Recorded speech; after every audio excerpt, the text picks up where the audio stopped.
Welcome to Not Milk Never Milk. Subscribe if you're lactose intolerant. You begin in System Settings or System Preferences on older Mac OS. Open the Apple menu and choose Accessibility. This houses pointer controls. Once there, locate pointer control or mouse and trackpad. This is where you start changing cursor size, color, and pointer outline. Make sure you are on an account with settings access and keep your admin password handy if Mac OS asks. Do the first adjustments now so you can preview changes live without extra navigation. Now refine the cursor's appearance.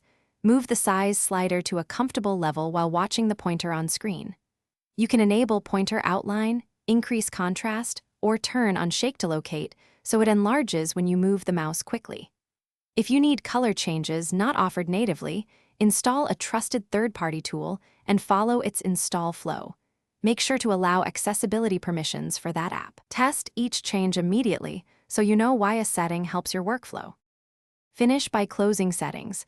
Mac OS applies pointer changes instantly, so you should see the new cursor across apps. If an app still shows the old pointer, relaunch that app or sign out and back in to refresh the session. If changes fail or the cursor behaves oddly after third-party installs, open Accessibility and Revert settings, then uninstall the external app and restart.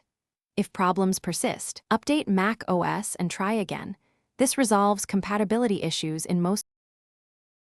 Thanks for watching. If this was helpful, leave a like and consider subscribing. See you next time.